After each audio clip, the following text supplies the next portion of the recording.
गंग गणपतये नमः। कालपासून गणेशोत्सवाला प्रारंभ झाला। काल प्रत्यक्ष गणेश चतुर्थी होती आणि आज 1.5 दिवसाच्या गणपतीचं विसर्जन होईल। ही गणेश चतुर्थी भाद्रपद शुद्ध चतुर्थी आणि नेमका माघ महिन्यामध्ये देखील जी शुद्ध चतुर्थी येते त्या चतुर्थीला आपण गणेश जयंती किंवा माघी गणेश जन्मोत्सव असं म्हणत असतो। काही जणांचा याच्यामध्ये थोडा संभ्रम आहे की नेमका माघी गणेश जन्म आणि प्रत्यक्ष ही भाद्रपद गणेश चतुर्थी किंवा शुद्ध चतुर्थीला आपण भाद्रपद शुद्ध चतुर्थीलाच गणेश चतुर्थी म्हणतो, याच्यात नेमका काय फरक आहे।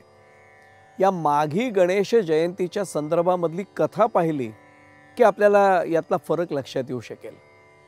या माघी गणेश जयंतीला अनेक नावं आहेत, त्याच्यामध्ये तिलकुंद चतुर्थी असं देखील तिला संबोधलं जातं आणि वरद चतुर्थी असंही तिला म्हटलं जातं। कथा अशी सांगितली जाते माघ महिन्यातल्या गणेश अवतारासाठीची।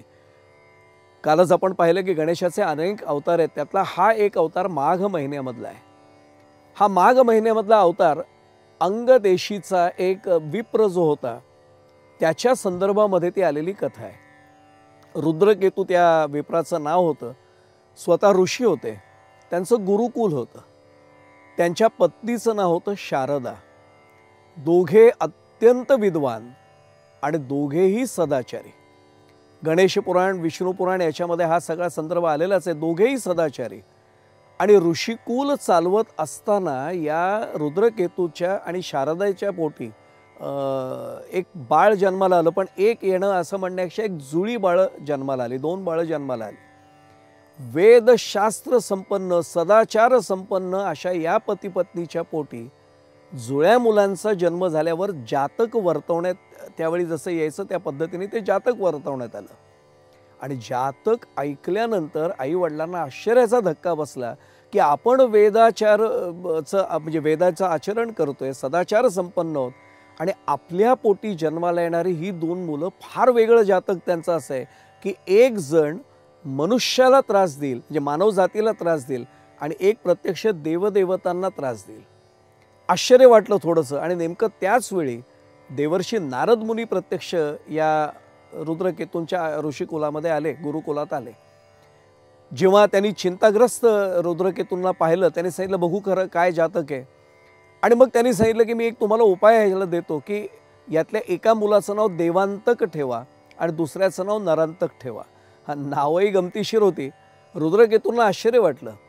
देवर्षी म्हणाले की हा मानवांच्या पुढे जाईल म्हणून त्याला नरांतक ठेवा आणि हा देवतांच्याही पुढे जाऊ शकेल, त्याचं सामर्थ्य पुढचं असेल म्हणून त्याला देवांतक ठेवा। पण त्याचबरोबर त्यांनी एक सांगितलं की त्यांचा 5व्या वर्षी व्रतबंध करा, मौंजी बंधन करा आणि मुंज झाल्याबरोबर त्यांना वनामध्ये भगवान शंकरांची आराधना करण्यासाठी तपस्या करण्यासाठी पाठवून द्या। पण गंमत अशी आहे की आपण एरवी भगवान शंकरांची आराधना ओम नमः शिवाय अशा षडाक्षरी मंत्रांनी करतो, इथे मात्र त्यांनी सांगितलं की भगवान शंकरांची आराधना या मुलांनी केवळ पंचाक्षरी मंत्रांनी म्हणजे नमः शिवाय या मंत्रांनी करावी। ही दोन्ही मुलं तिथे गेली। भगवान शंकर त्यांना प्रसन्न देखील झाले। त्यांनी प्रथम वर मागितला की आम्हाला कधीच मरण नको।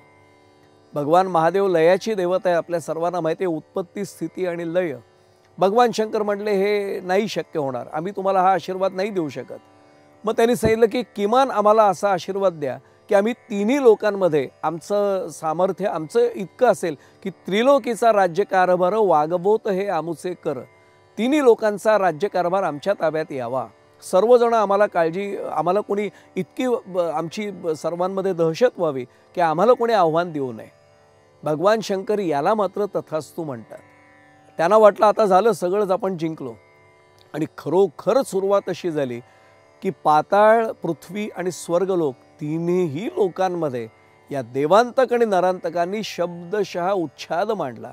देवदेवतांची पळापळ सुरू झाली, मानवांची पळापळ सुरू झाली। पूजा यज्ञ कुठे होऊ नयेसे झालेत, जिथे जिथे काही धार्मिक कार्य होत असेल तिथे ते सगळं बंद पाडण्याचं काम यांनी सगळ्यांनी केलं। देवदेवतांना आपली स्थानं सोडून पळावं लागलं। आता अशी अवस्था झाल्यानंतर सर्वजण कोणाची प्रार्थना करतात? स्वानंदपूरमध्ये गणरायांची सर्वांनी, कारण विघ्नहर्ता म्हणजे गणेश, हे विघ्न आमच्यावर आलंय, गणराया तुम्हीच आम्हाला यातून सावरा, आमचं सगळ्यांचं संरक्षण तुम्ही करा. मग त्यांनी गणरायांनी त्यांना सांगितलं की कश्यप ऋषी आणि आदिती माता जी आहे त्यांच्या पोटी मी अवतार घेईन, हे अभिवचन त्यांनी दिलं. आता हे अभिवचन दिल्यानंतर आदिती मातेला कश्यप ऋषींनी सांगितलं की तुला आराधना करावी लागेल, भगवंत असा येत नाही. आदिती माता देवमाता म्हणूनच सर्वांमध्ये प्रसिद्ध आहे, आपल्या सर्वांना कल्पना आहे. आदिती मातेने तपश्चर्या सुरू केली आणि त्यानुसार माघ शुद्ध चतुर्थीला गणपतींनी जो अवतार घेतला, गणरायांनी जो अवतार घेतला, महोत्कट असं त्यांचं नाव ठेवण्यात आलं. याच अवताराला माघी गणेश जन्म असं म्हणतात. आत्ताच आपण म्हटलं की गणरायांची अनेक अवतार जे गणरायांचे आहेत त्यातला हा महोत्कट अवतार. मग गणरायांनी देवांतक आणि नरांतक यापासून सर्वांची सुटका केली. त्यामुळे गणरायांनी जी असंख्य नावं आहेत त्याच्यामध्ये विघ्नहर्ता, विघ्ननाशक असं त्याला जे संबोधलं जातं त्याचा अर्थ आपल्या लक्षात येईल. पर तो महिना कुठला होता? माघ महिना आहे. मा अघ म्हणजे जेव्हा पाप नाहीसं होतं, पुण्य वाढू लागतं, तेव्हा माघी गणेश जन्म होतो. हा महत्त्वाचा संदेश आपल्याला मिळतो. आता सर्वांना लक्षात येईल की आजच्या या गणेशोत्सवाच्या निमित्तानं आपण निश्चय असा करूया की आपल्या मनामध्ये पापवासनेला जागाच मिळू नये, थाराच राहू नये. मनातली पापवासना आपण संपवूया. आपल्या मनातली पुण्यभावना वाढीला कशी लागेल असंच व्रत आपण करूया, असा प्रयत्न आपण करूया. हे सगळं शक्य कोणामुळे पुन्हा होऊ शकतं? गणरायांच्या कृपेनेच होऊ शकतं. म्हणून श्री गणरायांच्या चरणीच आपण शरण जाऊन प्रार्थना करूया की हे गणराया, आमच्या मनातली पापवासना संपून आमच्या मनामध्ये पुण्याचाच संचय कसा होईल याची कृपा आमच्यावर करा.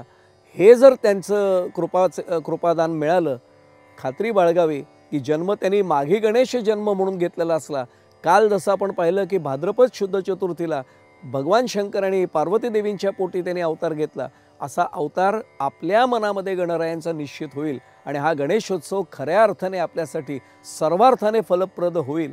ही प्रार्थना निश्चितपणाने असं व्हावं यासाठीची गणरायांच्या चरणी करूया, म्हणजे हा गणेशोत्सव खऱ्या अर्थाने साजरा होईल.